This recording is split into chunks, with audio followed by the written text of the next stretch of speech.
three idiots on a podcast. Like, I don't know what I'm doing. Runza sucks. We don't know if any of that's true, but oh, Jordan, don't give me this technically crap. Come on. Got personal this week. Lots of stuff happened. Chad Berger, Brian Dawson of USD. Yeah, you're wrong. You guys do it in a really professional manner, and it's awesome. Good evening, Kyle fans. Welcome into Season 2, Episode 27 of the Howling Podcast. Tonight, our 60th episode overall. We're mic'd up, nerded out, ready for some chaos. My name is Jordan Decker. Be joined by fellow co-hosts Chad Berger and Mark Wendt very soon.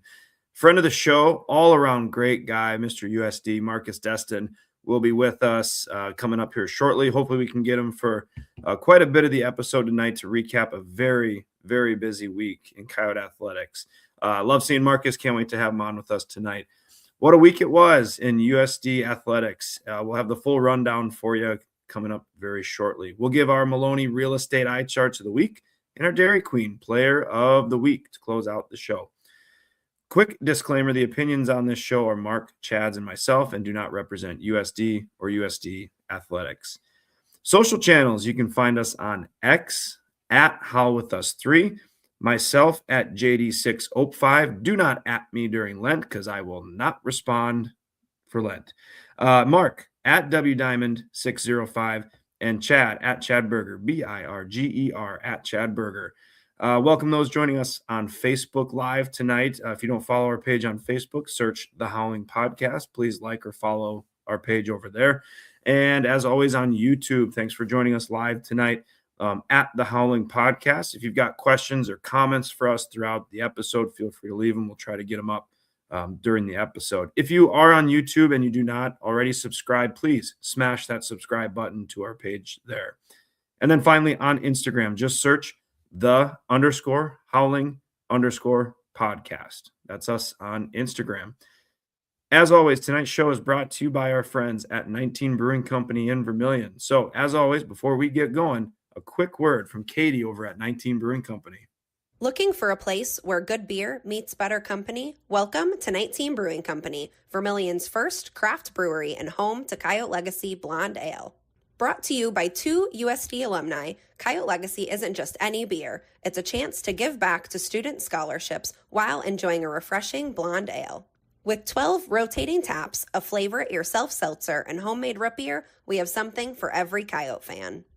19 Brewing Company. Good beer, better company. Love our friends over at 19 Brewing Company. A lot to get to tonight, so let's bring in the guys. Chad, Mark, good evening. Happy Sunday. How we doing? Love our friends over at 19. Good. How are you guys doing? Sorry, I was hearing myself there. I'm trying to figure out. So Twitter, aka X, has screwed up the live stream here. So I'm trying to figure out how to get this shared on our socials while we're doing this. It's always fun. Never a dull moment here. No. Boy, I tell you what, nothing raised my spirits more than what happened earlier this morning. Team USA hockey. How cool was that? Beating Canada. Love it. I thought you were going to talk about Yotes tennis. We'll get there later on. But that's later on. Okay. Before we do that, Mark, go ahead and give us last week's results. Last week's results, men's basketball did the worst road trip in the Summit League. Lost to Denver 90-70. It was a much closer game than that. Denver made a run late. And then on Saturday, lost to Oral Roberts for their second win of the conference season, 67-62. We'll figure out why that happened here in a bit. Women had a split week, defeated Omaha in an exciting, much closer than most anticipated, 69-66 win. And then yesterday afternoon, lost to the Bison, up 81-68 in a tough-fought match. Softball down in Arizona, they went 1-4. Track and field, they did good stuff. Again, lots of stuff happened.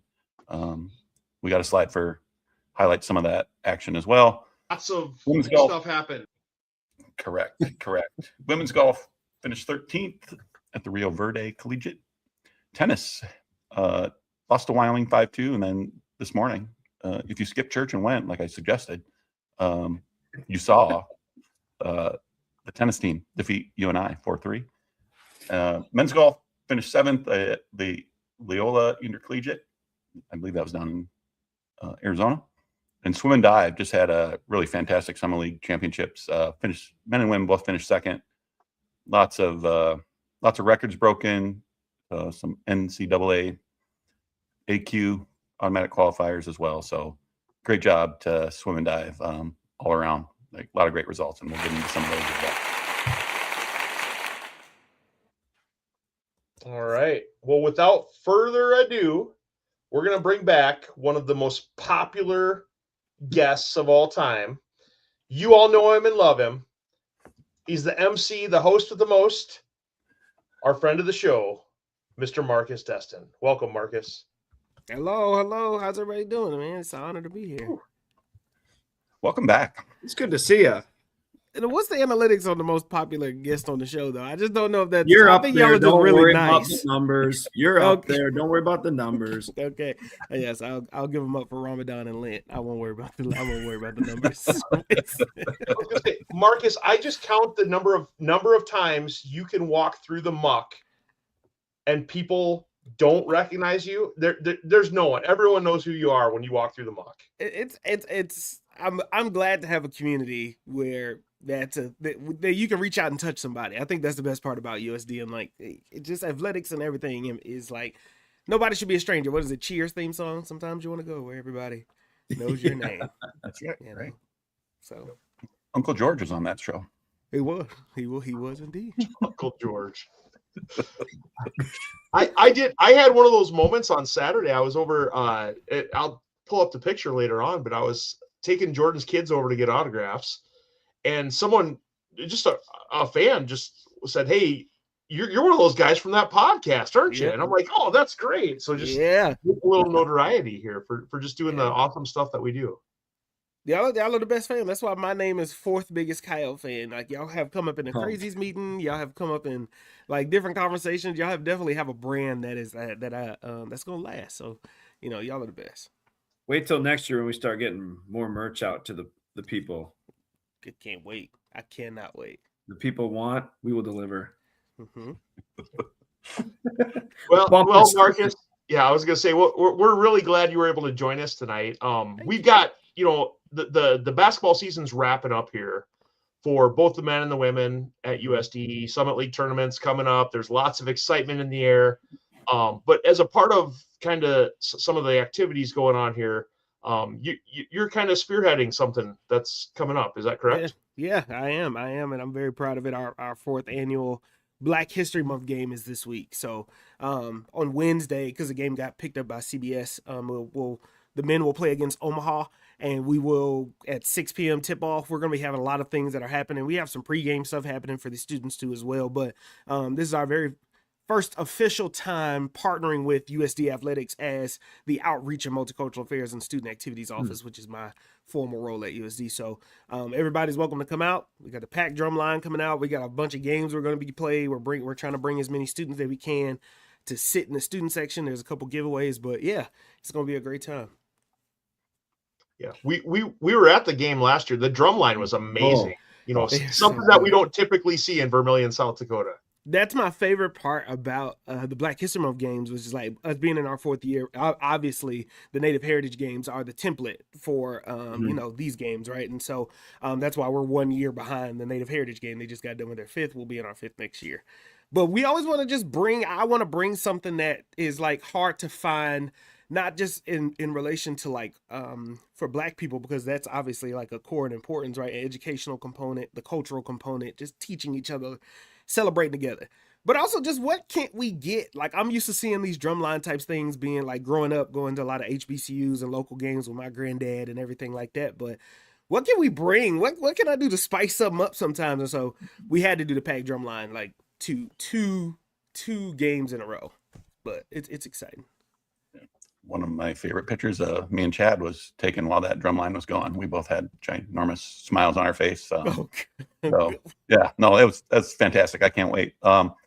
Mark, I do want to give you a chance to talk about a little bit about what you're up to outside of that role. Follow you on Instagram. Obviously, you have some new music out, and I recently saw started a little side podcast with one of the most fantastic people and Yote, Damani Hayes. Can you talk a little bit about that? Yeah, it's really interesting. Me and D, like, that's my boy. He was the president for the Cow Crazies in his final year, where he had one more year of basketball, and then while he was graduating, and then me, him, and Trevor, we all just did the Cow Crazy thing together, and we just became boys naturally. And so being able to do this podcast with him, like, we call it Marco and Monty. It's part of our Films in Black and White podcast that I do with Doug Wagner and Brian Roush, which is our main show. And a branch of that main show is Marco and Monty, where we get to do music. We talk sports. We talk about everything under the sun. That's also part about, like, not being this monolith of a thing.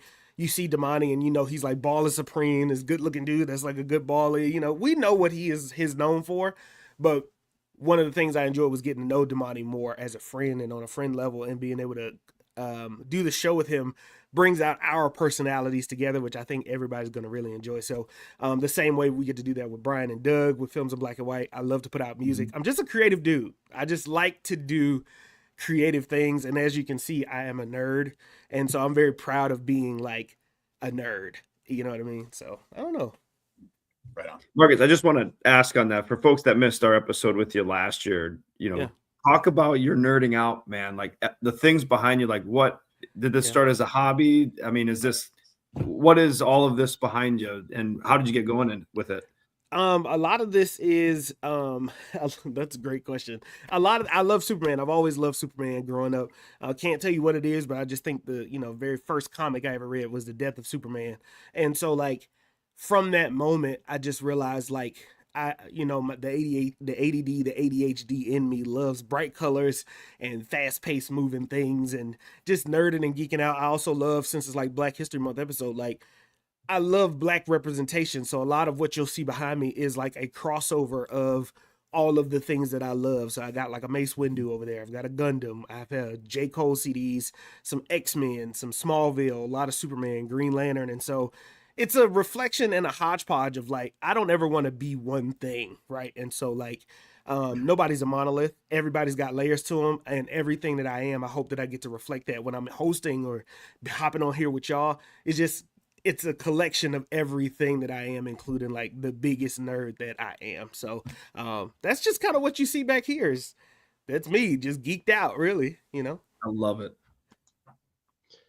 Marcus, Josie.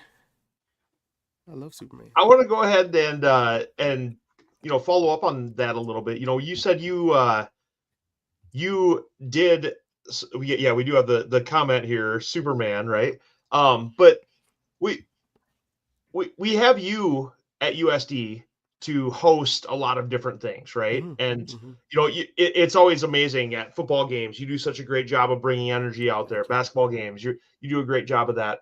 I saw that you had tweeted something recently about wanting to host the Summit League tournament, or having some other expanded roles on there. I think you're the perfect person for doing those type of things. But what would be your ideal hosting position? Would you be the host of American Idol? I mean, where would you stop here?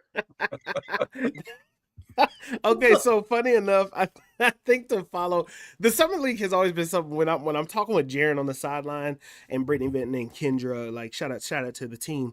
But when I'm talking, for years I've been talking to Jaron, like, I really want to do the Summit League, just because I go to the Summit League all the time, right? Every year, whether I was a student, now as an advisor, and as a spectator. And it's like first of all, being able to do that at USD and host things, for basketball and football and for a lot of student events or whatever it is, it's an honor, number one, right? So I'm very bashful. I'm very try to, be humble, because that's just it's really important to me. And so I am a very shy guy when it comes to small talk, but if you throw a microphone in my hand and ask me to talk to an arena or stadium of people, that is my bag. I love to do that, right? It doesn't make any sense in the world, but I love to do that. But I think ideal hosting situation would be, I feel like, I don't know, I really want to host just my own show, just like my own TV show, kind of like Marco and Monty. American Idol would be cool, but Ryan Seacrest, he got that on lock. I don't think he going nowhere no time soon. So like that's a little bit tough. But right now, I think I'll say maybe The Voice. That would be pretty cool, or America's Got Talent, or something like that. Yeah, or the Summer League tournament. Y'all can hire me. Yeah, I mean that's got to happen. We got to figure that out. Yeah. Just really quick, the MC, I believe, Marcus, the gal that has been doing it the last few years. Yeah, I might stand corrected. She's a USD alum. She's a USD alum. Yeah, she's Sierra Prue. At a minimum here, you two together. You two on the. Oh my gosh, it would. That's what I'm saying. It's like yin and yang. fast. Great representation. We both know how to keep it professional, not to cheer too hard for the Oats, but we both know how to give it up. Sierra Prue has done a great job, a phenomenal job. So I also want to make sure I'm not trying to kick a woman out of her role, but also I just understand, I would have an enjoyment and bring a type of energy that I feel like the Summit League tournament deserves, especially while USD is participating in it. Like that would just add some spark and some fire. Oh man, you two would be. Yeah, amazing. I agree. This seems like a really good idea. Yeah. Marcus, I kind of wanted to ask you. Be my manager. It pops up in my my Twitter feed, just like clockwork. Yeah. Every year, I get some fans from other schools that want to ask me about butts in the seats in the Sanford Coyote Sports Center. Yes. When you were president of the Crazies, you kind of revitalized that organization. And I don't want to beg on the students that us old folks don't show up as much as we should. What is your take on attendance? It's tough because it's tough because I get to see both sides. I get to see the amount of work that goes into it with the team I get to work with, not just when I'm hosting, but just being friends with Jaren, Brittany, Kendra, and a lot of those people putting that together. And it's tough because there are legitimate conversations about what can we do next. Campus culture is changing. The generations of Coyotes also means their interests change. And what do you do? Is a t-shirt still working to bring somebody to a game, or do we have to figure out something else? And I think the team has been really innovative, especially with some of the giveaways that they've done this year. It's significantly different than what we've seen in years past. Now, also, there is no one answer to it. We still have to be able to provide an experience. And so I feel like attendance from a student's perspective and from a Coyote fan perspective, we should be the premier location of when it comes to athletics and athletic events. And it's not because of the giveaway. I don't know how we get there, but I feel like we have so much potential that we are right on the cusp of, and we have the facilities to do it. There's progress and there's momentum to shift that and to change it. But I'm not really a numbers guy. I'm also what does it feel like once I'm in the building? What's the qualitative that I'm taking away about what experience is everybody getting? Because the numbers are cool, but do I feel like I'm taking away something or taking away with an experience when I enter the room and when I leave the room? That's kind of what I process first when it comes to attendance. No. Yeah. Well, it's so true because I've been out of it as an undergrad student over 10 years now, but the giveaway stuff, what you and Jaren and Brittany and team do, I mean, this isn't dissing the ones that when I was in school, but the music during the games is so much better because we'd be getting Sweet Caroline right every single game, right? And it's kind of okay, yeah, right. bum. But now it's upbeat music. It's a really good atmosphere. Yeah. And yeah. Mark, and I don't know if this was a game we were at, or a game, which giveaway it was, but remember when we saw all those students coming down to get the giveaway item and then they'd walk up and leave. Yeah. So I know you guys are doing a lot of work. I just don't know how we get them to stay, but you guys are doing a great job. I guess I really didn't have a question, just kind of building off of Mark's comments there. It's hard, right? Because the schedule of a student is also so busy, right? Yep. And so you're asking students that are really involved and maybe some that aren't so involved to build a community at a game and to carve out time at a game, right? And as a student, that is always difficult. Even though I made time to do it, that was me making that conscious decision on my own. What do we do for the average, and not just the students, right? Because I think if you put more pressure on one side or the other, if you do too much and put it on community, then that agitates the community. And if you put too much on students, it puts a lot of pressure on students. We need to strike a middle where we're all just in this agreement about it being Coyote Nation, so that we're not relying just on wins and losses, a good season, a great season versus a terrible season. Like that dollar dome dog and drink idea is such a phenomenal concept.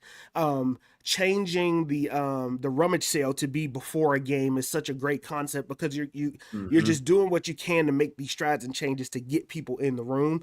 I think we are only steps away from figuring it out. If I had $3 million, I already have ideas of what I would do to like change some of the physical spacing in the arena and stuff like that. But I ain't got $1 million yet, so we're gonna have to wait. But you made a good point though, like making it like the SCSC and the Dome, like the place to be on game day. And like we've talked about this a lot over the years too. It's like we're not telling students or blaming students or fans, right? Like every game's going to have a different crowd. Wednesdays are different than Thursdays are different than Saturdays. It's just like when you're hosting NDSU for dollar beverages and dome dogs, and there's maybe like 50 students there, it's kind of like, guys, you got to get there. You got to get, hey, we're not blaming you. Just, you got to get there. Like there are thousands of alumni who would have killed for those type of, atmospheres, venues, and giveaway stuff. I agree. So, and one thing I tell Jaron all the time is like that I think the crazies are at is like that the crazies specifically are good at. I love my crazies. Anybody will tell you, anybody that knows me will know that, right? I push them a lot to do a lot of things, and I see so much potential and growth in them. But one of the things that we are really good at that I've been noticing that I kind of told Jaron about is like we have such a young fan base when it comes to like our young alum and even the kiddos that aren't even in high school, middle school yet, right? So how do we build future Coyote fans with them from the jump and then just grow with them so that we are developing these lifelong Coyote fans, right? It's like they want to see the small things and the big things. I was a big fan of Hampton University and Norfolk State as a black man growing up and being able to go to HBCU games with his granddad, and my granddad knows everybody. He's like the mayor of whatever because he's just a people person. I hate the fact that I've kind of become him, but I love him. He's a great man. But I would talk so much smack about him being like, he got to shake hands and kissing babies with everybody in the building. But that's how he built relationships. It's how he built these community, and it's how like if his 2-3 friends are in the building together and he's shaking hands and laughing with them and swapping memories, he's doing that in the arena, in the game while it's happening, which makes it a place to be. You know what I mean? So how do we do that in pockets? Yep. Hey, I completely agree with you, Marcus. It's one of those things where I don't focus on the people that aren't there. I focus on being there. When I can be at Coyote games, I have the best time. These guys know it, right?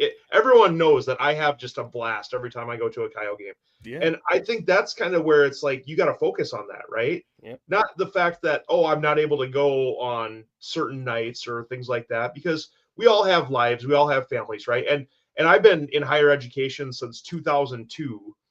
Been working in higher ed since 2002, and students have changed. Like you said, their students are different now than they were 25 years ago, and for us to expect them to act and behave the same way is just not what's going to happen. So people need to shift the expectations, and I love how you say focus on the experiences that people have. That's just amazing. Yeah, thanks. Yeah, even 5 years ago, right? Like 5 years, 20 years ago, 5 years ago, 6 years ago, things weren't significantly different. But I do think that it is not something that is just unique to USD. And that's something I also want to say is like, when you love a place, I do think that there's a threshold for not just complaining about a place, but holding it accountable and believing in a place. And so like you should be able to critique something that you love, because if it's coming from a place of love, then like it's because you want to see it grow and you're willing to do something to see it grow. Yep. If you're just complaining and pointing a finger at something, that's you just complaining and pointing a finger. And we all have the complex thinking to know the difference between the two. So those that want to go on and help and get on the boat, I think that there is a large community for that, even when minority voices, like in number wise, may be louder about feeling the other way of like, that place sucks and we're never going to get it together. Like, okay, great. But then once we do, then everybody is always going to be like, I've always been a fan and I've always believed in us. And it's like, well, that's fine too. You can hop on board, I guess. And I've said that too, and these guys have heard me say it too many times, but like, if you're complaining like what you just pointed out, like, yo, we don't get fans, blah, blah, blah. Okay, if you don't go to games or you don't like donate even like $20, like, I'm not saying you got to donate thousands of dollars, but like if you're not helping, then you're right. Then you're just complaining to complain.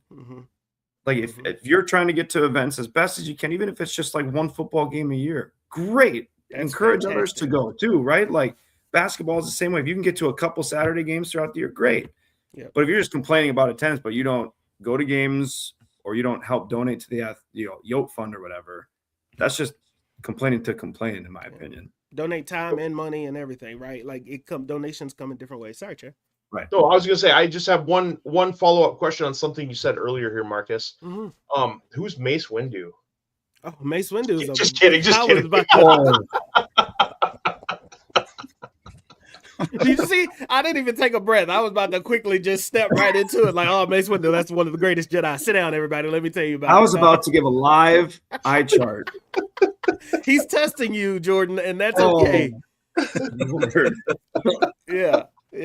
That was good. Oh no, sorry. I'm a Star Wars fan as well, so I apologize. Didn't mean to bring that back. But no, that was good. That was so good.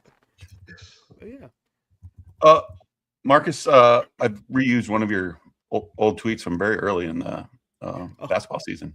Yeah, I love that. I love that. Hope you got your tickets to the Summit League. I know the men slipped up here a couple times this past week, but they've proven they belong, and obviously the women are near the top of the standings. Just give us a pitch to get folks out to the Summit League. I feel like the Coyotes always put on a good show. I was also here in the era where we was running things. Like I had moved to South Dakota at prime time running things at the Summit League. And there was no better feeling than going to the room with all the red lights and seeing Coyote fans and seeing us parade our teams into this hospitality room that's filled with nothing but Coyote energy. I was there when we were popping champagne after the women won and just won the conference and was smacking the sticker on the thing. I was there when we rushed the court. I was there to be able to lift up the trophy. We are the reason that they put barricades up at the Summit League tournament, because with the year we won, we rushed the court. It was just students. It was confetti flying everywhere. And I just feel like the best part about USD is its potential and its fight.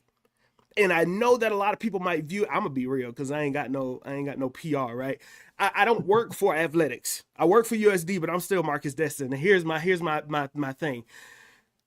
We have so much potential and we have so much to be great and fantastic. But we got a lot of fight that makes us scrappier than the rest. And when you are slept on and an underdog and you are underlooked, no matter what that looks like, no matter when we're winning, they still don't believe in us. And when we're losing, they still don't believe in us. That middle ground makes you the most dangerous, right? Because we get to be the team that when we make it, they're like, well, we didn't see that coming. And when we knew it the entire time, they're going to be like, well, I mean, that was just kind of luck of the draw. But maybe we just got the fight and we got the skill to do the things combined. So I just feel like we need to show up and be present because they feed off of that energy. And if that is the case, then, and we know that, we got to be consistent in that in order to put the battery in the Coyotes back. That's what I think. And we've seen it when what are you talking about? When you first got here. Yep. And we were in Wichita just a few years ago. Like, the fans are out there. Yep. If you're listening to this, watching this, and you haven't been to the Summit League tournament, imagine the Friday night and the Saturday night of D-Days. But it's like 5 days long. Yeah. That's the Coyote Hospitality Room. It is a giant reunion with people that you didn't expect to see there that you're going to see there. And it's a great time. Yes, I could go on. Yeah. But go get all session are on sale now, single session coming up on Tuesday. But it's just such a good time. And you're right. That underdog mentality. Oh, I'm psyched. Less than 2 weeks. Not little brother, but underdog. I do want to make underdog. That clear. Yep. Yeah. Thank you. Yeah. Yes. Marcus, I got one last thing, and then we're gonna keep you around and jump into some summaries and everything else. But last season, when the Yotes men played down in the belly button of America, Omaha, there was a couple of professional wrestlers down there. Sorry, a couple of pro wrestlers. They were I don't know, AEW guys. They were the Outrunners, Truth, Magnum, and Turbo Floyd. And these guys were just not very impressive as far as professional wrestlers go. So after Mark and I went down and witnessed those jabronis last year, we challenged them to a steel cage match at the SCSC. I was wondering if anything has ever come about, on the operations side for a steel cage match between Mark and I versus the Outrunners. Unfortunately, I've not heard that yet. But I'll keep you all posted if it does come by the agenda. I'll have to ask Jaron about that. I'll loop back around to y'all. Okay. Thank you. Quick follow-up to that, Marcus, if I may. So for the last 2 years, Mark, Chad, and myself have been dying to be a part of the layup 3-point half-court shot. I don't know. We don't need prizes. Okay. So I don't know if like each one of the shots, a random student can be selected to win that. Okay. But, 2 home games left. It doesn't, maybe the one next Saturday. I know we're running out of home games here, 2 left. But we've been practicing. We've been planning. If you guys have a media timeout one, I know I'm ready to drain that half court shot in front of, 4,000 Coyote fans. So okay, I'm ready. So I work for Jared Duffy, so I'm gonna have to run that. Up the pole to my supervisor, right? And so I think it would be cool to start seeing. We know the giveaways are for the students, but maybe community are competing for the students so that they can win, and maybe that's something we can that we can throw out there. So I'll bring it up and I'll see what he say. All right, because if it doesn't happen, I'm gonna have to create a burner Twitter account, days tweeting at Jaron to have us do it. So once basketball's over, that's going to get into the hundreds here. So, okay. Don't remember what happened to Kevin Durant. That burner. You just want to, be easy. We did have a fan question here. Okay. Marcus, when you drive to work in the morning, do you back your vehicle in or do you pull in front way when you park? This is very important. Okay, I pull out of my garage, but if I can, I'm gonna pull into a spot every time. I'm never gonna back into a spot, and I'm the guy that will do a few rounds until I can get a spot that I can pull into. I don't know if that's the right answer, but that's just what I do. Very good, very good. Yeah. I knew you'd answer correctly. Well, backing in is safer, and anyway. It's like I know I walked into something, but I'm just gonna stay out of it. Yeah. Oh well, hey, we're gonna keep you around. So stick Please. with us, and we're gonna ask for some commentary as we kind of go through some of the results from this past week. Before we do that, Mark, go ahead and give us the news and notes. News and notes. The 2026 football conference schedule is announced. Missouri Valley adjusted to North Dakota State leaving. And so that schedule's out, and there'll be a slide here coming up where we'll highlight that. Miles and Lisa Beacom gave $500,000 to complete the field house. Awesome. That's not something you find in the couch cushions. So really, really fantastic. Speaking of a lot of money, Unite for USD, over $3.3 million. I believe that's a record. That's a big number. Saturday. Yeah. Football, volleyball season tickets are on sale at goyotes.com. As we mentioned with Marcus here, Summit League tickets are also out there. Marcus said it way better than I can, but I don't think that's going to be a boring time up there. I really don't. So this says Tuesday, February 24th at 10 a.m. Single session. Okay, very good. Sorry, I should have proofread that. Seating will be figured out here this next week. And calling all Yotes, as we've been mentioning, April 17th. Tickets, tables, and seats are available. Check out goyotes.com to find those if you need them. Marcus, I'm going to bring it back here. I'm going to ask one question. So the game on Wednesday is against Omaha. Yep, it is. We obviously have heard this take previously. Runza sucks. What's your feeling on Runza?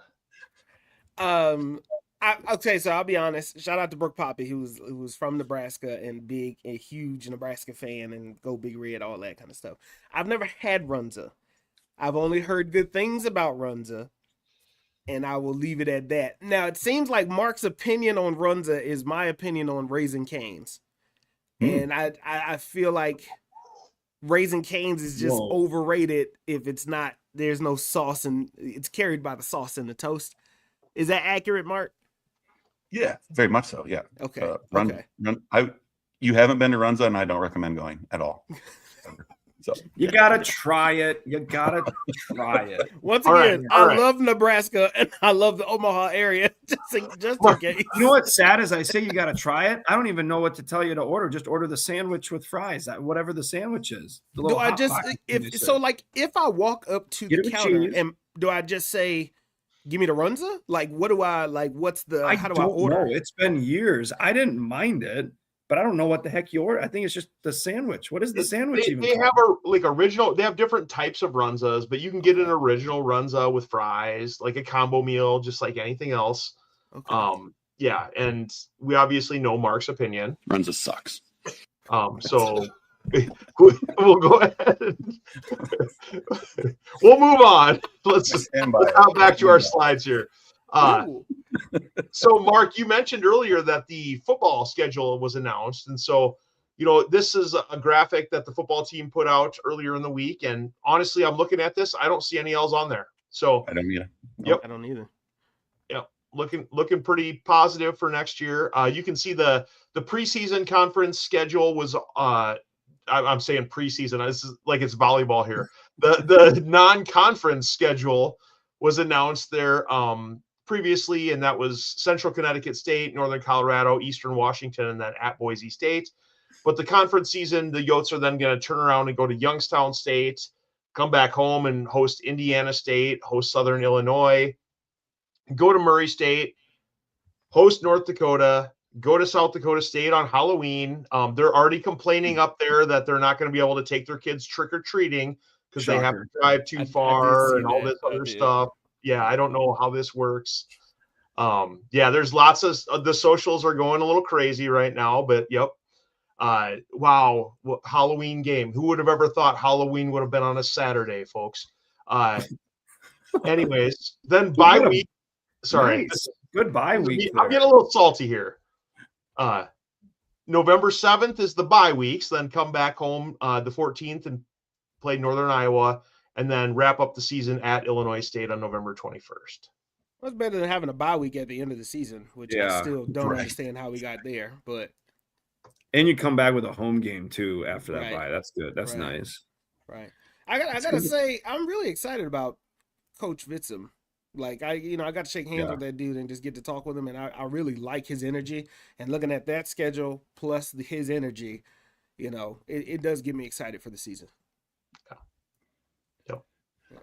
Lots of optimism there, and with everything going on, we apparently started a debate online here between Raising Cane's and Popeyes and all kinds of stuff going on. So if you guys want to go check that out, those are in the comments over on YouTube. I'm not going to post plenty of that stuff up on the screen. Let's jump back into Yotes summary here. So as far as the Yotes go, women's basketball hosted Omaha this week, Thursday night, and the three of us were there. That picture on the upper right corner there. Jordan, I figured you'd appreciate this. Look at Mark. He got Jordan Decker. Decker. The 19 Brewing Company logo is over Mark's face on this picture. So I figured you'd appreciate that one. You just got, God, it feels good to have someone else good done. Yeah. You got Mike Wazowski. Yeah. I'm always Mike Wazowski, Marcus. Every single time. I need to change my season ticket to a couple over, maybe. But this one, the Yotes, Omaha came into town. The Yotes had a tough one and came out on the winning end 69-66 in this one. It was a battle, guys. I wasn't expecting that. No, neither was I. Like, we got it to 8, 9, 10 points there a couple times and just figured like we're going to go on another run here, and then Omaha's going to realize what's happening. The same thing that's happened to them most of the year, and they're going to tap out. But boy, it was the only game they had. They had Saturday off, so lay it all out there. They played hard. So definitely playing better than they, the first time when we went down to the belly button. I didn't think Omaha would win another game, but they certainly played hard on Thursday. Yeah, that guard. Oh, sorry, Marcus. Go ahead. No, I was just going to say their conditioning. Like I'm really amazed by our team's conditioning, because like usually a lot of teams will be playing more tired than I think that we are. So when these games get close, I kind of toss it up to they got to be exhausted by now, right? Like they're going on these runs that are either tight finishes or like blowouts. Like no game is like one of those like what's going on. So I just want to commend their conditioning for the season. Yep. Yeah, Omaha played really well against us. That guard number 5, I don't know her name, but I think she had like 23 or 24 points. But she was a tough ball player. Yep, she played. But you're right. There were stretches there when you're like, okay, this is where we go, right? That whole thing of now we go, and then they didn't. Omaha they played tough. Mm-hmm. Yeah, well, the 69-66 victory improved the Yotes to 21-6 on the season, 11-2 in the Summit League. And you can see some of the individual statistics here. The first quarter was not optimal shooting for the Yotes, came out with a 4 for 14 performance, but then, shot better in the second and third quarter. But overall, really kind of a down shooting game for the Yotes. Yeah, and unfortunately, we're going to see that carry over a little bit. So certainly contributed to the closeness of the game. Basketball's always looks more amazing when you can't miss. So yeah.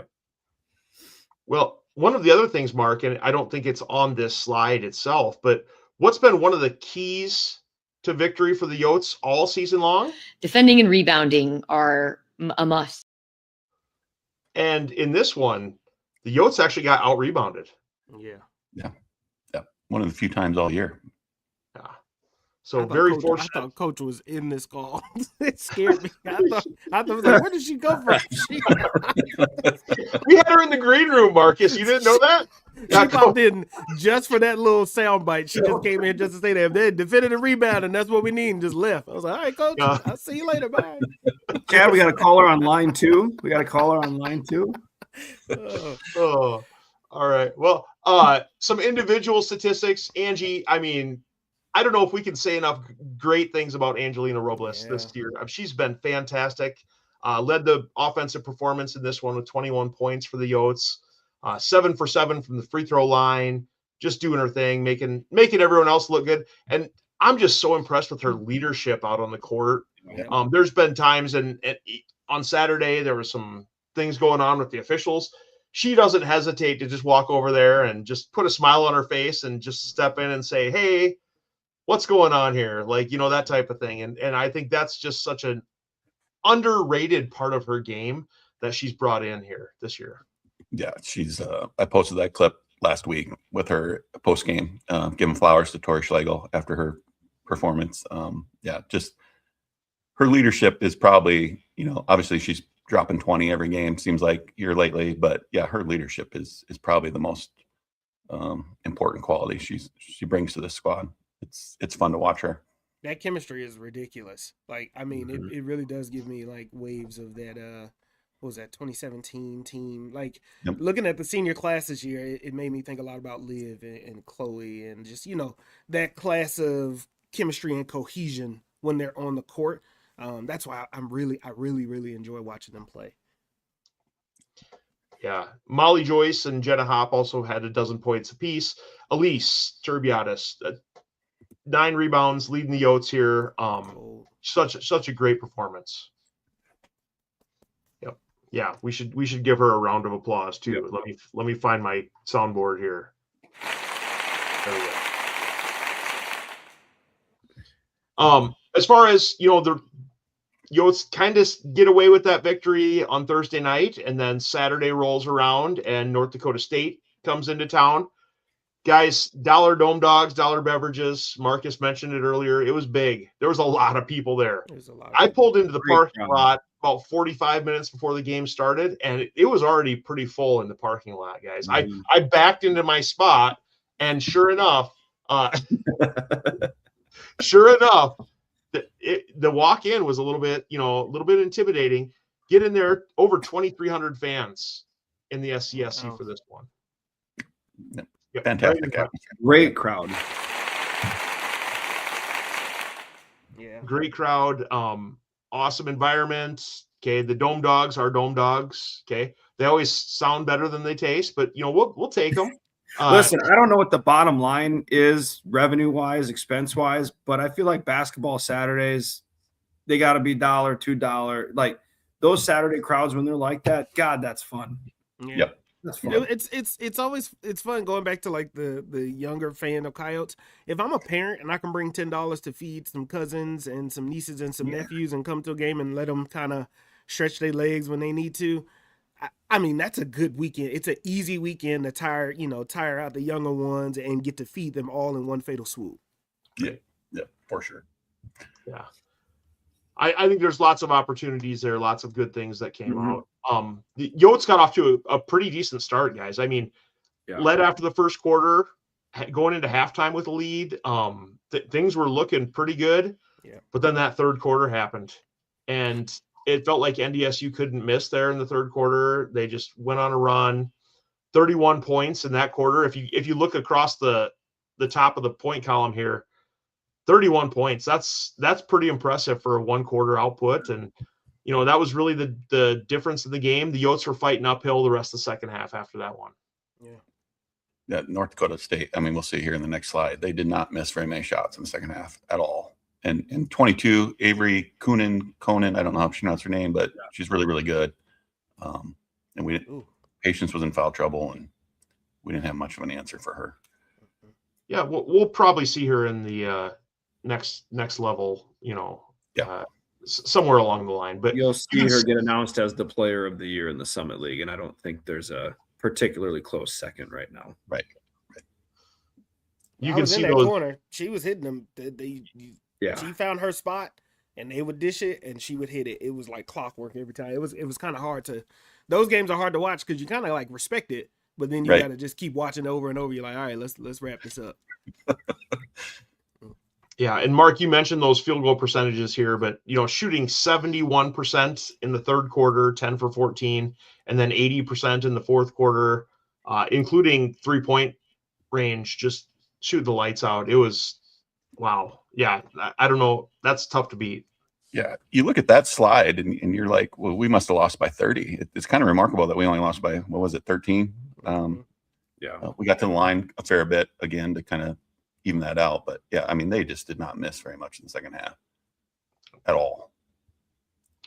For the Yotes, Molly Joyce had 24 points, Angie 22, and Elise finished with 8 rebounds again. So doing her thing. Patience Williams, we mentioned, got in foul trouble. The refs were questionable with a few of the calls, especially early on. And we'll just go ahead and leave it at that. But one of the key statistics here, the Yotes only had 3 assists in the game. Yeah. And it felt like it was a lot of isolation ball, a lot of, the guards driving to the hoop. And I think that was because of the post players that North Dakota State had, the height that North Dakota State had. Well, Avery's 6'3", the number 15, I think it's ASP is her last name. She's 6'2". They just created difficulties. I think we shot 5 3-pointers total. Yeah, 1 of 5. I think it's got to be a season low.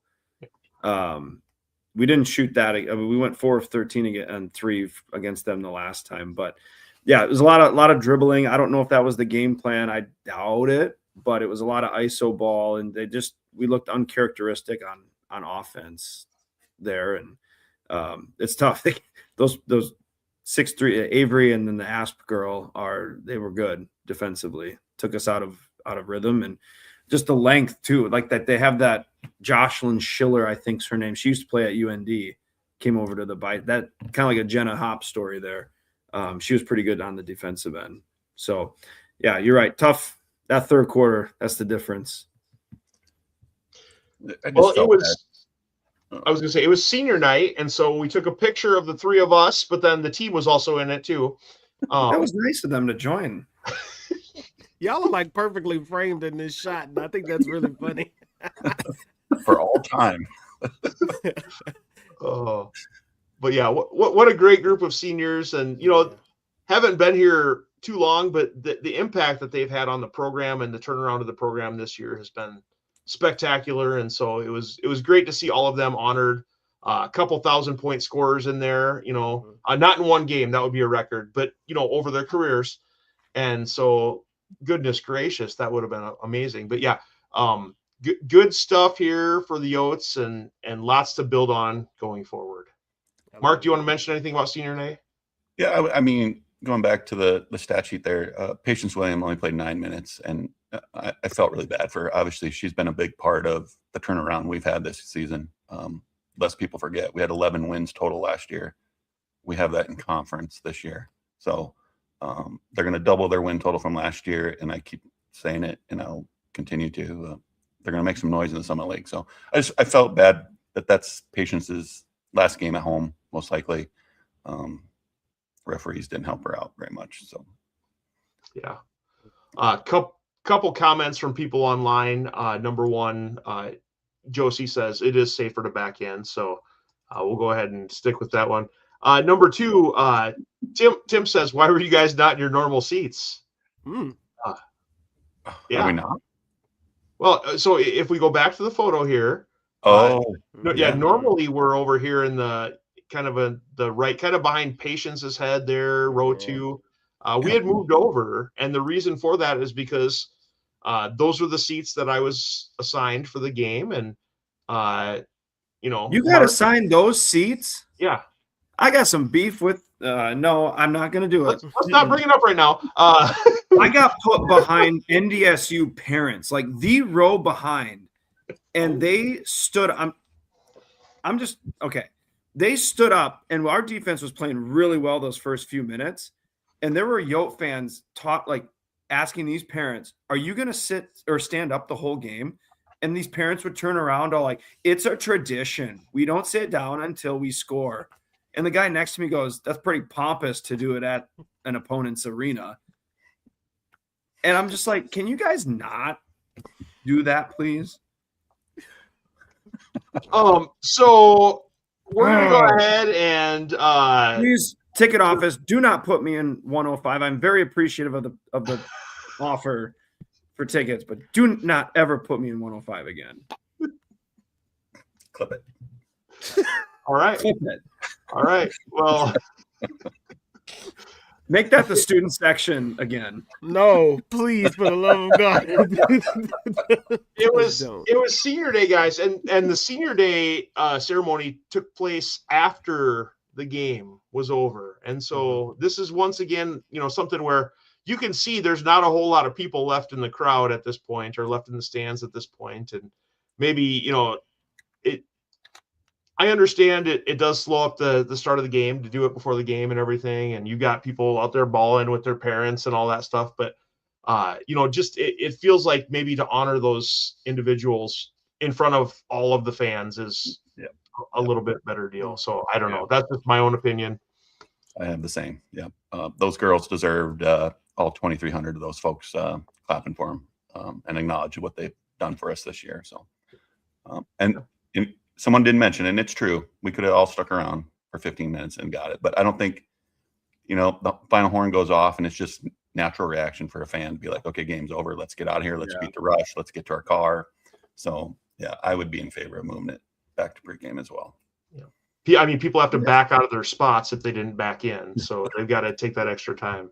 I thought during the recognition, there was there could have been more fans, but there was a decent amount that stayed. But that picture was taken 10 minutes after the ceremony. So it is what it is.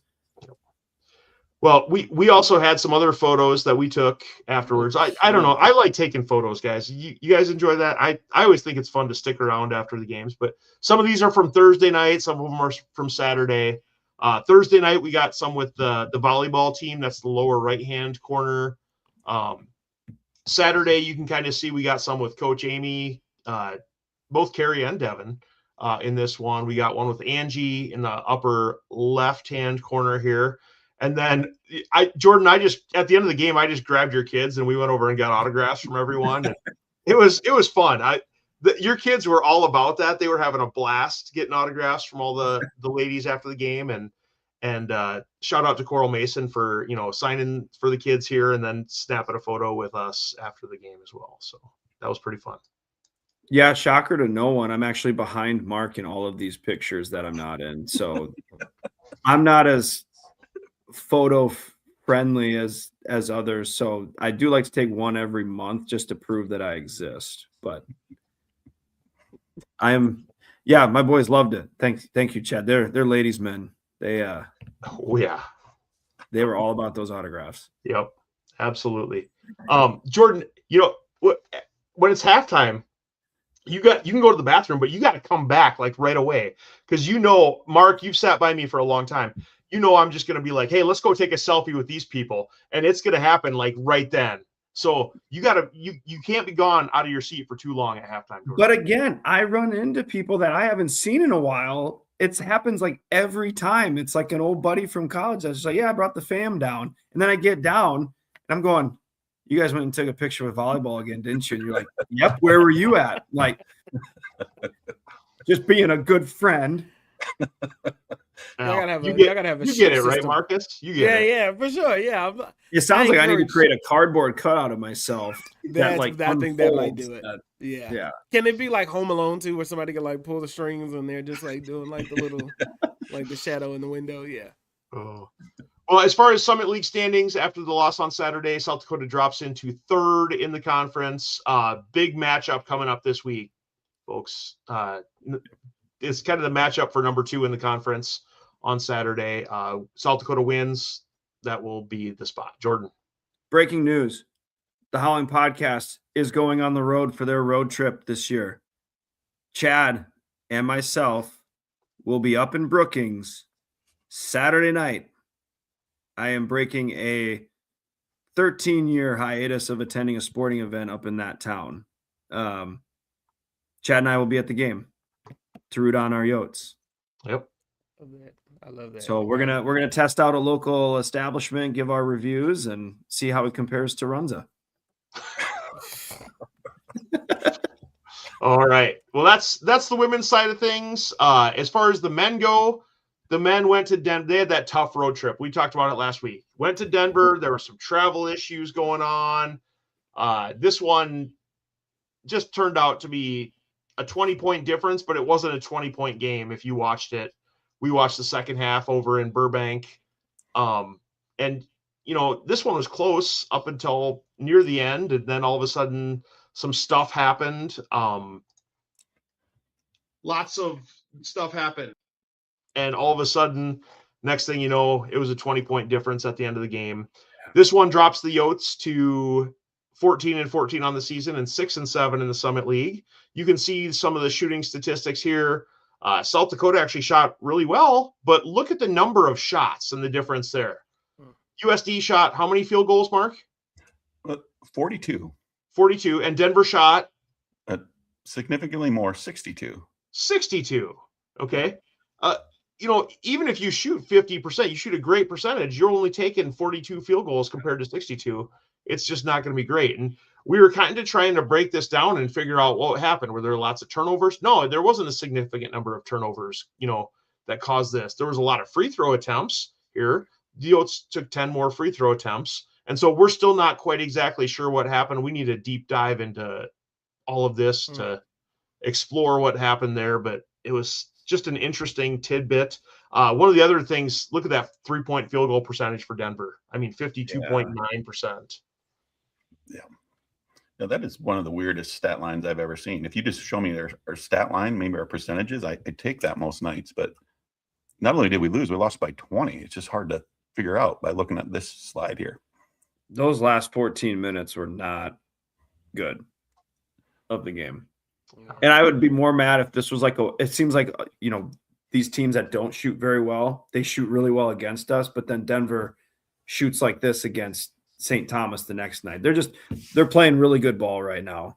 And we ran into them, and it's a tough road trip. If I heard correctly, I don't think the team got out there till early in the morning the day of. So no, not trying to make excuses, but it's just a tough road trip to begin with. It plays a part. Yeah. As far as individual statistics go, Cam Fence, wow, guys. Wow. Yep, 22 points, 10 rebounds. That's a double-double. Yep.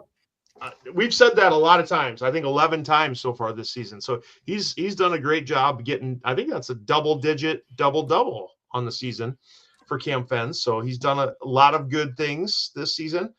Vince Buzelis coming out of his shell a little bit, scored 19 in this one, and Jordan Crawford had 12 for the Oats. You can see the assist turnover down there, 11. Mark, you highlighted that. Anything you wanted to mention there? No, we've just been kind of tracking that all year. Early in the year, there was way more turnovers than assists. That's certainly straightened up here as of late, closer to 1-to-1. So they've gotten much better at that. Then the Yotes went to Tulsa, went to the Maybe Center. Yeah. And lost to Oral Roberts, 67-62. I listened to Coach Peterson on the post-game show yesterday. I watched the game. Guys, it was not good. Everything. The number one, Saturdays in the Summit League, you're not going to get great officials, okay, no matter what. There's a bajillion hundred other games going on in the country. The best officials are going to go do the Big 12, Big 10, SEC, ACC, the big conference games. And so, it is what it is there. I'll say it. John Thayer said it during the broadcast multiple times yesterday, but lots of questionable calls happened in this one. But the other thing that we're going to look at here is, some of the shooting percentages as far as things go weren't terrible for the Yotes, 41.5%, but started off rough in the first half. And then the 3-point shooting in the second half, 0 for 7 there, and just couldn't buy a bucket at the end of the game. A little bit of a rough one there for the Yotes. Individually, Cam Fence, 25 and 13. I feel like 20-10 at least every game for Cam. He's doing awesome things. And I then think that's his fifth one, Chad. Fifth straight one. It's 12th overall. Yep. I remember the notes. Yeah. Of what? A double-double. Double-double. If Cam isn't first in all Summit League, I might riot. Oh, yeah. I don't know what else to say, but yeah. And he like a lot of his misses on here, he was 8 for 17. A lot of his misses, he was taking a lot of contact. And he could have easily attempted 20 to 22, 24 free throws. Like, I'm sorry, a foul is a foul. He's 7 foot. He's getting absolutely hammered. When you can visibly see his body move in the air, it's a foul. All right. Okay. I'll digress. Well, Summit League standings, the Yotes, after the 2 losses this week, dropped down into the number 6 position in the Summit League standings at 6-8. And so you can see who we playing this week, Omaha and South Dakota State. So kind of control your own destiny right now if you're the Yotes. You got a team ahead of you and a team right there with you. They're behind right now because of the tiebreaker scenario. So good opportunities for the Yotes to stay where they're at. We've talked off the air about positioning and things like that, but I think that it is what it is, and the Yotes are in good shape right now. Yeah. All right. Get to Vermilion. 2 games. Last 2 home games. Right. That's it. Then we're done. Okay, so now we're at the point in the show, guys. We kind of got through basketball. Okay, so next up, track and field. Lots of stuff happened. Jordan, go ahead and take us through the stuff. Yep, trying to get through this really quick. Marlene Mula, she's a senior. She once again broke the school record in the pole vault. Last time I believe was 15-1. This time with Anna, and then this time was 15-2 1/4. That is good for second best in the NCAA. Yes. Yep. Pole vault U. A lot of hurdles. A few hurdlers did a really great job. Sophie Ammon, 8.36 seconds in the 60-meter hurdles. That's second best USD indoor history. Brie Christopher, 8.7 second. That's ninth best in USD indoor history. That's the same 60-meter hurdle. Jaden Damiano, 7.77 seconds in the 60-meter hurdle. That is second best in men USD indoor history. Yotes won 4 events at the Nebraska Tune-Up. They won the women's 60-meter, the men's 60-meter, the men's mile, and the women's pole vault. And then we had a handful of Yotes go up to Brookings at the SDSU Last Chance meet. A couple PRs there. Evan Jansen had a PR in the men's 200 meters with 21.9 second run. And then Tommy Hensley had a PR in the men's 800 meters at 1 minute, 50 seconds in that. That is incredibly fast. That makes me tired thinking about how fast they run. But, and as always, a lot more results at goyotes.com. Just wanted to highlight some of that. What do you suppose our time would be in a 60-meter hurdles? We'll move on to swimming and diving next.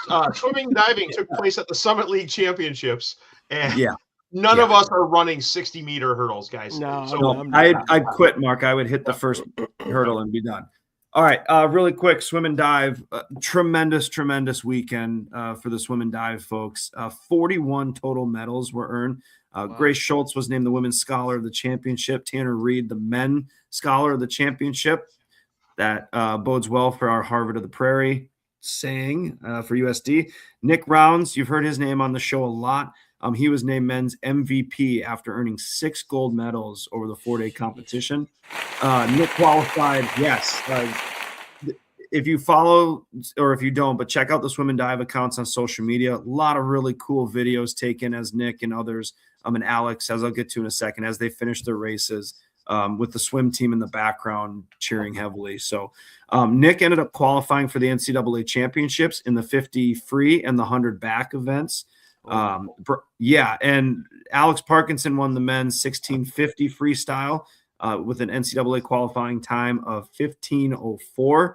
I did not finish my sentence for those that are watching on the live. To win first, I definitely meant to add something else in there. But anyways, Nick and Alex are actually the first Yotes to qualify for the NCAA championship in school history. So they'll be representing 3 different events at the NCAA championships. I think that's in mid-March or something. But yes. And then Jason Mahold was named Coach of the Year, friend of the show. And then oh no! And Jordan. Oh no! Jordan talked so much he froze up. We'll see. I was going to mention. He mentioned Alex in that very long race that took 15 minutes or whatever. That video, like he finishes, and I think the guy above him is finishing behind him, but he still had to go up and back yet. Like he smoked the competition, and then he could barely get out of the pool after that. Like he gave it every ounce he had. It was a really cool video. So. Shout out swim and dive here. Shout out swim and dive. Way to clean it up, baby. Yep. And you can see the final standings here. Yotes finish second, both the women's side and the men's side, and lots of the individual medalists there as well. So, Jordan, you're back. Did I bug out again? Yep. All right. Sorry. Did you guys go through the standings? Yep, we did. Okay. Yeah. And Denver's on the way out next year in the Summit League. So strong showing by USD men and women who should be favored in the preseason poll this fall. And we don't know what those scores mean. Like, we don't know how it's 799, like what that means. I was trying to follow along live last night, and I'm like, there's no like, oh, they finished, here's the points, but it's good. We just know that it's very good. Yeah, I never know when to cheer for swim. So I just yell when they can hear me coming up out of the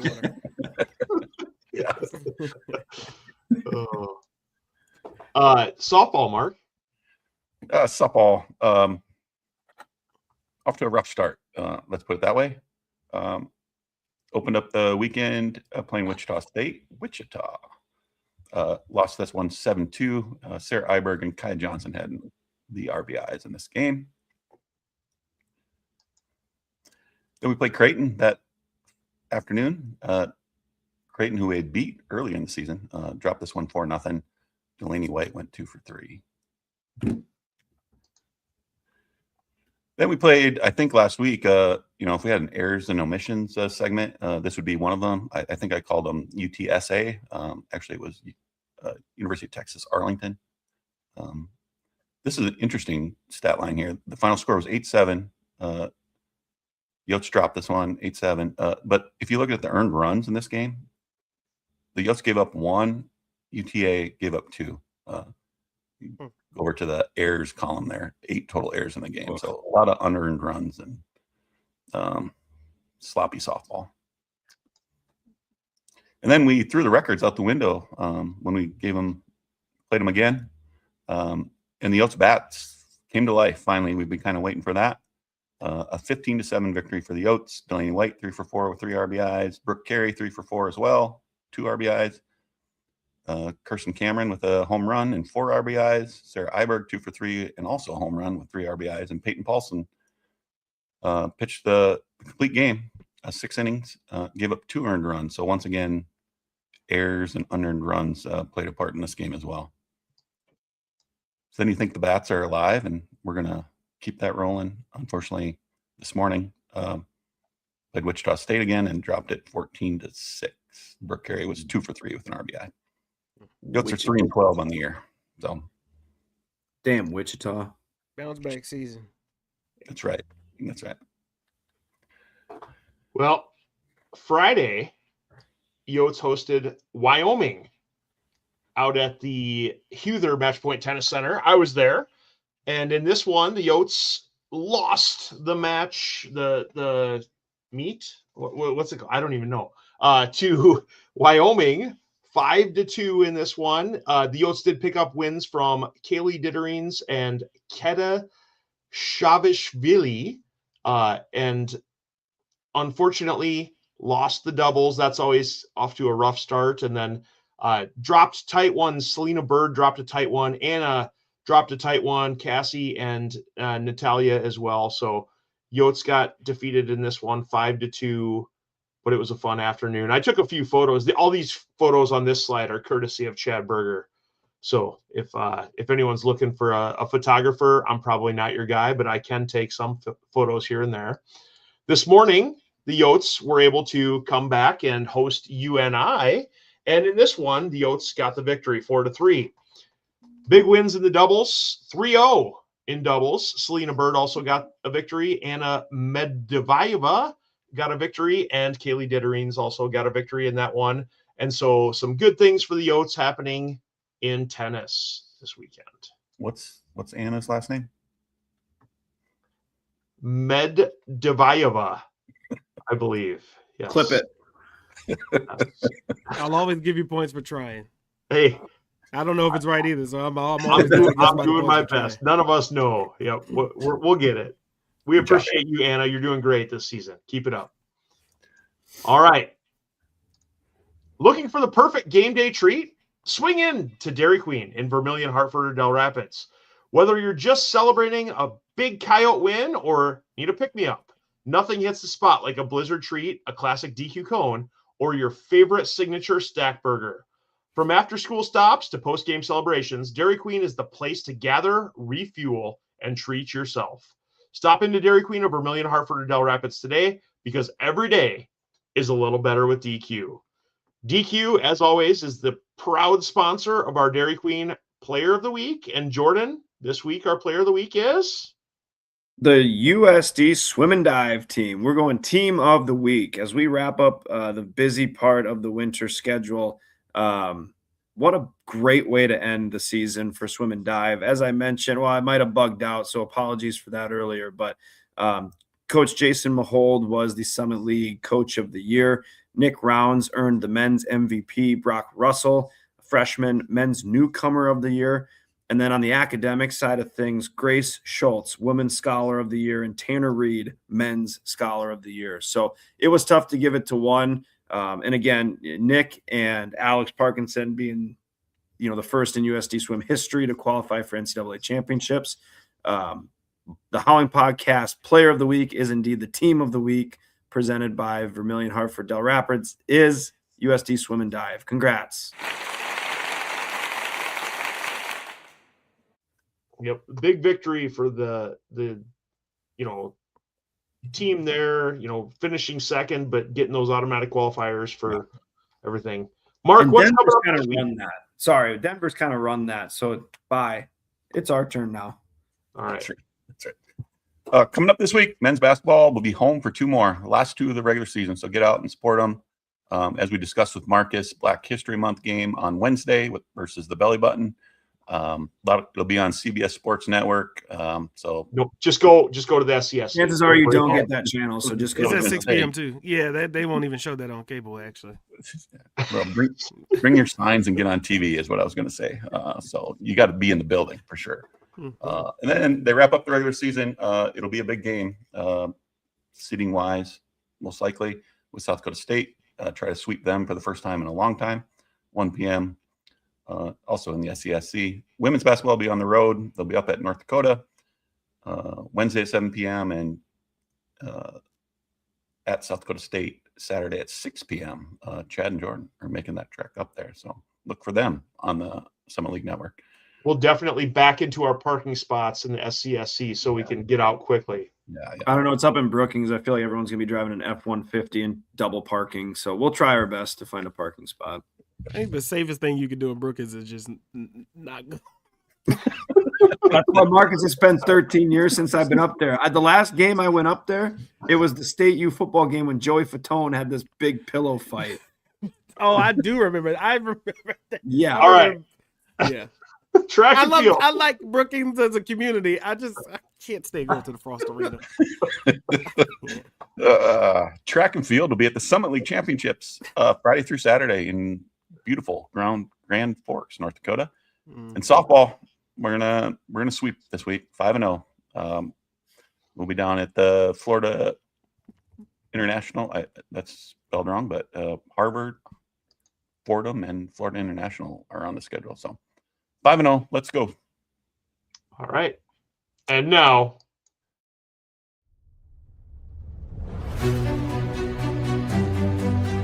And that's just what they wanted to do there. And all things considered, again, as you see the Eyechart cardboard cutout, how appropriate.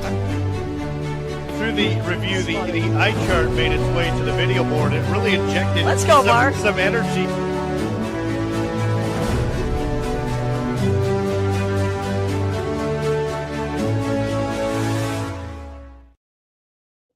Our own Mark Wendt is famous for holding up his eye chart at men's and women's basketball games when officials make questionable calls. We give our eye chart of the week moments to questionable calls that either happened during games or in life over the past week. As always, the eye chart of the week is sponsored by Maloney Real Estate, more than just a sign in your yard. Buying or selling a home can feel a little like game day, exciting, stressful, and you really want the right team on your side. That's where Maloney Real Estate comes in. When you list your home with Maloney Real Estate, you're automatically covered by a $25,000 seller protection and errors and omission policy included at no extra cost. And here's the kicker. That coverage lasts for 180 days after your home sells. It's peace of mind you don't usually get in real estate. And definitely not just a sign in your yard. Maloney Real Estate, more than just a sign in your yard. All right, guys. Every time I drive by one of those signs, I just think to myself, there's a lot more going on than that sign in the yard. And so hopefully you do too. This past week, W sponsor. That was great. Yeah. We gotta honor them. Yep. Yeah. This past week, health insurance companies was our big winner over the NBA All-Star Weekend and back in parking spaces, which was kind of our I don't know. That one ended up being kind of a dud. So this week, I guess I have the honors, so I'll give my eye chart of the week first. My eye chart of the week this week goes to our own Jordan Decker. He says that he's giving up complaining for Lent, and so he's not going to do an eye chart of the week, but he's one of the hosts of this show. As a host of this show, you should participate in all the segments, including the ones that are sponsored by reputable companies like Maloney Real Estate. And so, because Jordan is not going to participate in the eye chart of the week, he gets my eye chart of the week for this week. How was that? since I finished second, I'm not going to give an Eyechart. But if I would, it would be on the Summit League for the biggest game of the week, USD and NDSU, and that officiating crew. That's all. That crew is not good. They were not ready for that game. So if I were to have an Eyechart, it would be that crew in the Summit League. Okay. Well, Mark, go ahead. So I might have changed my mind halfway through the show about what my Eyechart of the week is going to be. If you've been here for the hour and 20, I'm going a little long today, but you might have heard Chad and Jordan and others mention my annoyance with people that back into their parking spots. So I know I lost last week, but I'm doubling down. Okay. The amount of messages I received, like people just snapping pictures of them backing in their parking spots and sending them to me. Joel Strecker, who suggested that it should be a requirement that we back into parking spots. And the person that I'm going to actually give the Eyechart to, head coach of the men's basketball team, Eric Peterson, who sent me an absolute novel of a text of reasons why backing into parking spots are safer. I didn't read it all. I'm happy for you. I'm sorry that happened, but come on now. This is ridiculous. So once again, this week, back-to-back weeks, people that back into parking spots get my Eyechart of the week. Friendships are going to be broken because of this damn life. Mark keeping receipts, man. He's keeping receipts. You doubled down. Now people are actually going to double down. You're screwed, man. I think our head coach texted you about why. It's also that's just really funny to get that text from a head coach. But yeah, I would start getting some cameras around your car, because if people know what car is yours, they're gonna back in so close to you. Yeah. Or they're like, let's say I'm a group of students, I might lift it up and flip it around so it's back into the car. I don't know. We used to do that. Yeah. In the springtime, I don't know if USD student athletes are going to listen to this, but man, if you know Mark's car, drive your mopeds and back into a parking spot right next to Mark. Just all of you. Marcus, right. You got one? Marcus, you got one? I can make one up. Okay. My Eyechart of the week is to the weather. All of this up and down, I'm over it. Like, we need to get it together, South Dakota. It's either cold or it's warm, slushy or it's not. But I'm too big for us to be doing this up and down in the weather, and I can't pick what to wear outside because I don't know if it's cold or hot. So just pick a degree and stick to it. Amen. And screw the wind. Yeah, we'll blame Phil Schreck for all that. Not Tyler Roney. Tyler Roney sat by us at the game on Thursday night and was a delight. He was spectacular. Awesome. So yeah. But Phil Schreck, no more of this.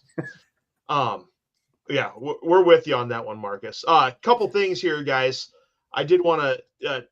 Tim mentioned earlier, Marcus is more important to the USD community than we all know. We appreciate him and what he does. I think we all kind of feel that same way, Marcus. You know, you always don't get a lot of accolades or recognition, but, you know, we really do appreciate having you around and having you at the games, and just getting to know you over the last couple of years has been spectacular. So thank you so much for joining us. Same for me, and I appreciate y'all. Thank you, Tim, and thank y'all to the Howling Podcast. Just thank you, USD community, for always welcoming me in with open arms, you know.